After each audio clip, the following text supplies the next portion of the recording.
Hello friends, welcome to খেল দুনিয়া। ISL এ প্রথম জয় তুলে নিল মোহামেডান স্পোর্টিং। চেন্নাইন এফসির বিরুদ্ধে আজকের অ্যাওয়ে ম্যাচে নেমেছিল মোহামেডান স্পোর্টিং। সেই ম্যাচে 1-0 গোলের ব্যবধানে জিতল মোহামেডান।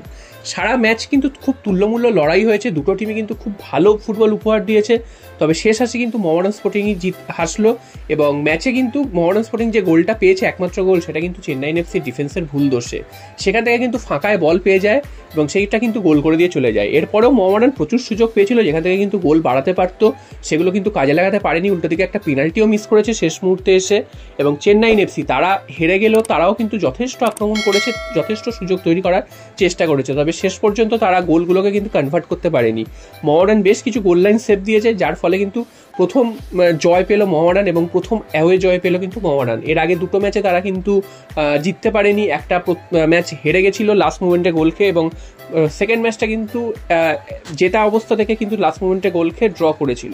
তো আজকের কিন্তু সেইটা আর হতে দেয়নি এবং প্রথম জয় কিন্তু তুলে নিল মোহামেডান। এটা কিন্তু বাংলার ফুটবলের জন্য একটা ভালো দিক। তো 3 ম্যাচে 4 পয়েন্ট নিয়ে এই মুহূর্তে 5 নম্বরে রয়েছে মোহামেডান স্পোর্টিং, তার উপরেই রয়েছে মোহনবাগান 2 ম্যাচ থেকে 4 পয়েন্ট নিয়ে 4 নম্বরে। এরপর চলে আসি মোহনবাগানের খবরে। তো আগামী পরশুদিন মোহনবাগান নামছে বেঙ্গালুরু এফসির বিরুদ্ধে। তার আগে কিন্তু মোহনবাগান শিবিরে একটা দুঃসংবাদই বলা যায়, সেটা চলে এলো। সেটা হচ্ছে বেঙ্গালুরু এফসির বিরুদ্ধে দলের সাথে যাচ্ছেন না অ্যালবার্টো রড্রিগেজ। তো তোমরা জানো যে অ্যালবার্টো রড্রিগেজ কিন্তু দুটো ম্যাচ তিনি কিন্তু খেলেননি, টম অ্যালডার্টকে দিয়ে খেলানো হচ্ছে। অ্যালবার্টো রড্রিগেজ মুম্বাই সিটি এফসির বিরুদ্ধে একটা দুর্দান্ত গোল করেছিলেন এবং তারপর কিন্তু তিনি চোট পান এবং তারপর থেকে তিনি কিন্তু খেলছেন না। তো তার চোট কতটা গুরুতর সেটা কিন্তু বোঝা যাচ্ছে না। তবে এই মুহূর্তে যেটা খবর, আগামী বেঙ্গালুরু এফসি ম্যাচেও কিন্তু তিনি থাকছেন না এবং তাকে ব্যাঙ্গালোরে নিয়ে যাওয়া হচ্ছে না। আগামীকালই মোহনবাগান ব্যাঙ্গালোরে চলে যাবে এবং সেখানে কিন্তু অ্যাওয়ে ম্যাচে খেলবে মোহনবাগান, যে ম্যাচটা কিন্তু খুব কঠিন হতে চলেছে মোহনবাগানের জন্য।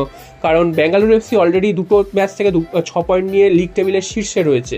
অন্যদিকে মোহনবাগান কিন্তু একটা ম্যাচ ড্র করেছে এবং একটা ম্যাচ জিতেছে এবং জিতলেও সেই ম্যাচটা কিন্তু খুব একটা যে ভালো খেলতে পেরেছে মোহনবাগান সেটা কিন্তু নয়। মোহনবাগানের ডিফেন্সে কিন্তু খুবই সমস্যা তৈরি হচ্ছে।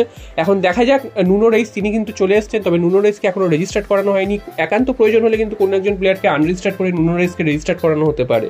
তো মোহনবাগান কিন্তু টম অ্যালডার্টের উপরই ভরসা রাখবে এই মুহূর্তে ডিফেন্সে এবং মোহনবাগান ডিফেন্স কিন্তু এখনও নড়বড়ে। মোহনবাগান আগের ম্যাচটা জিতলেও মোহনবাগানের খেলা কিন্তু সমর্থকদের একদমই সন্তুষ্ট করতে পারছে না। তবে ভালো খবর যেটা, সেটা হচ্ছে জেমি ম্যাকলারেন তিনি কিন্তু দলের সাথে ফিরেছেন এবং তিনি আগের ম্যাচে 10 মিনিটের জন্য খেলেছিলেন। হয়তো আশা করা যাচ্ছে বেঙ্গালুরু এফসি ম্যাচে প্রথম থেকে হয়তো তিনি খেলতে পারেন।